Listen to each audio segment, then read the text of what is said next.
Alright, we're back, and in this episode, we're going to learn how to shoot this gun. Because last time we learned how to swing the sword, and we made the animation so she can aim the gun. So now we need to make bullets come out the gun when she attacks. So we already made the button for attacking, which should have been the mouse click if you were following along, or whatever you set it as. So this time, let's make the bullets. So, first thing we need to do is let's make a bullet. So I want this gun to shoot lasers. Now you can make any kind of bullet you want. You can even 3D model your bullet. But for this, we're going to shoot some cool little red lasers. So in our content browser, we can make like another folder called bullets, because you can make all kinds if you want to, or projectiles, or whatever you want to call it. I'm gonna call mine bullets, and inside the bullets folder, I'm gonna right click and make a blueprint class, and it's gonna be an actor, and this is gonna be my laser. Alright, so for the laser, you open it up, and first thing we want to add is a static mesh. We need something to show it, and for me, I'm gonna use like a, I don't know, maybe like a cylinder or a circle or a sphere. Cylinder, that'll work. Okay, cool. Now what I want to do is size the cylinder down. So I want to make it a little bit smaller, and I want to make it into like a laser shape, right? So laser shape to me like is like really small and thin, and that way. And usually in Unreal Engine, X is the forward direction. So you want to rotate it so it's going into the X direction. So let's do it like this, because now it's forward facing X. And so you can see that down here. Next thing we need to do is add a color to this to make it a laser. So in your bullet, right click, and we're going to make a new material. This is going to be our laser material, laser underscore matte. Alright, and then what we need to do is open this up, and we're going to actually just hold the number 3 and click, and then hold M and click, and hold the number 1 and click. Now hook it up like I'm about to hook it up, and hook all of that into emission or emissive color, and change your color to me. I'm going to do pure red, so we're going to do all the way red, take out all the green.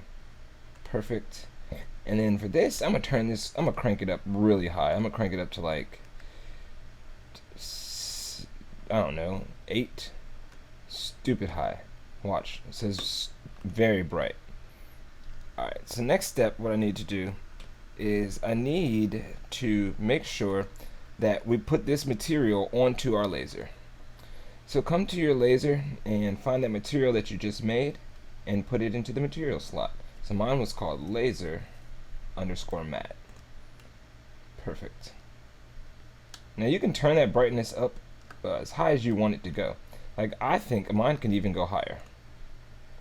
So I'm going to take that 7 and I'm going to crank it up even higher to like 20. I don't know. There we go. It's really bright now.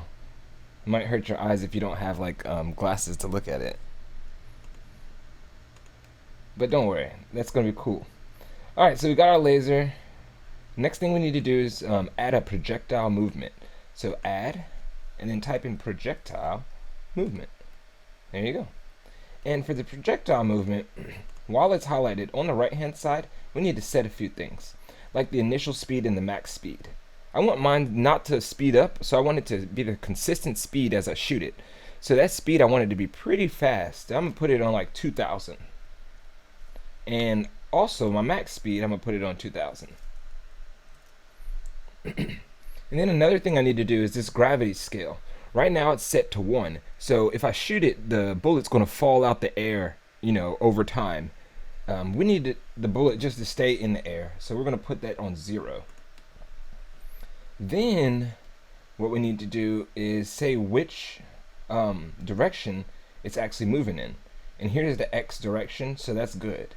We know that it's moving in the X, and that's good. So everything else should be fine. Compile, save. What we can do also is add a box collision, and then just make that box collision small. Make it so that it fits right over your projectile. And this is going to be our hitbox. So this will tell us that the projectile hit something. We could have done this many other ways, but this is a very simple, easy way to make that our projectile hit something.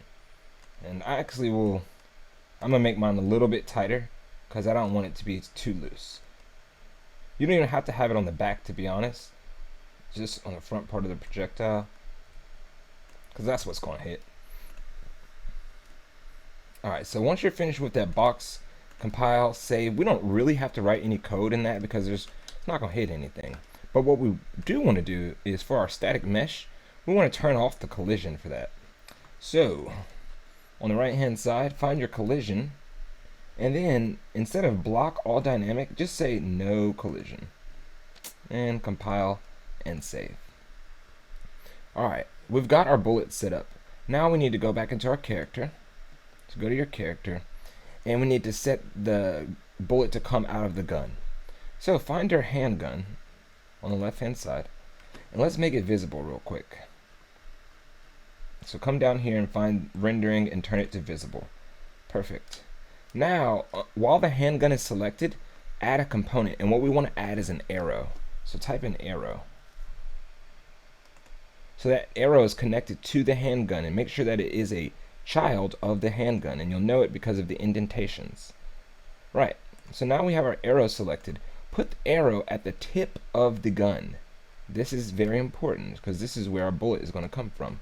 So find your arrow, and let's drag it around to the tip of that gun, and we're going to make sure that it's pointed in the correct direction. So right at the muzzle, just like I'm doing. And the red arrow is the direction that it's pointed in. So we have to rotate it. There you go. And then you want to get real precise with this because this is literally where your bullet is going to come from. So if your character is moving around and you can't get that precise, you can easily pause the animation, or you can even put them in a specific animation. And that's just by clicking on the mesh. Let me show you how to do that. Click on the mesh, scroll all the way up, animation mode, animation class, go to advanced, pause anims right here, pause. Then you can click back on your arrow and get it perfect. So I want to get mine like right up in the gun. And make sure you look at it from all angles too. You measure twice and you cut once, you feel me?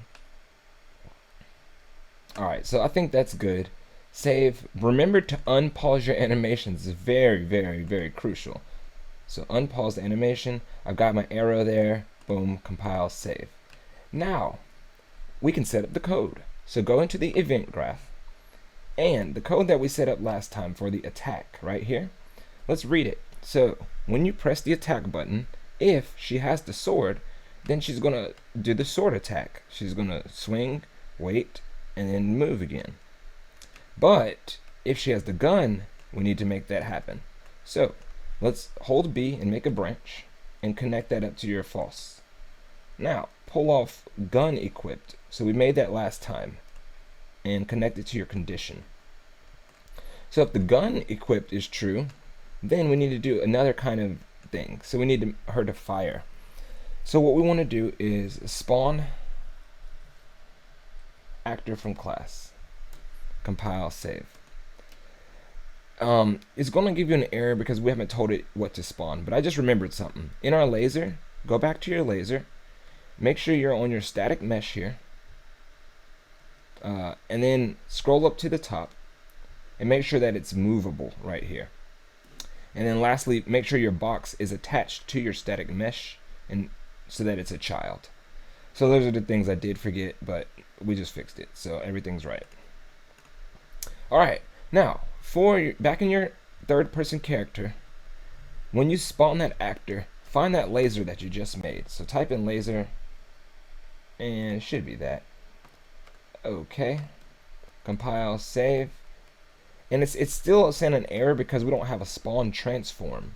So we need to find where it's going to spawn at. So where it's going to spawn at is this arrow. So grab and drag the arrow. You can say get transform, or we're going to have to make a transform. So make transform. Transform. Here we go. So what we want is the arrow's actual location. We don't necessarily need the scale of it, so we need the arrow's location, and then we're going to turn that into a transform. So let's get we don't want to set anything. We want to get the world transform. We can do that, but again, it might set our bullet down to that size. But let's try it out. So we'll get the world transform, and if that doesn't work, we'll break it open, and then we'll fix it. But that should be right so far. So when they have the gun equipped and they push the attack button, it's going to spawn the laser from the arrow's point. Save. That should be good. And let's test it out. So you walk, pick up the gun, equip the gun. I forgot to unhide it. Now you're walking with it, and when you shoot, our laser comes out. Cool. But as you see, it's very, very, very, very small. We need to make it bigger. So that's what I was talking about with the spawn transform. So we don't want the arrow transform to be like that. So let's go back into our third person character and fix that one thing. So what we're going to do is we're going to break this transform. So instead of doing that, say break transform, and we're going to drag it back a little bit more and unhook this one. And from here, we're going to drag and say make transform, so that we can do this. We want the location to be correct, yes. The rotation, sure. But the scale, we want to leave it alone. So that way, the bullet can come out the same size we have it. So let's try that one out. So we'll pick up the gun, equip the gun, walking around with the gun, shoot the bullet, and there's our laser. We're going to put sound effects so you don't have to hear my sound effects. But for now, if you notice, her gun is aimed up a little high, so all the monsters have to be gigantic to her. What we can do is we can kind of aim that gun down a little bit. Kind of fix that animation. So basically, we've got everything working correctly here. What I'm going to do is we'll fix her animation. We'll fix that rifle animation in the next episode. But for this one, since we've got the laser firing off correctly, we're going to end the episode here. And I will holler. Well, before we go, actually, we need to make one more tweak. And this is just because I was doing something for testing. So this gun right here, let's make this go away. So click on her handgun and let's make it invisible again. Perfect. And then we can end the episode there. Thanks for joining me. I'll holler at y'all next time. Peace.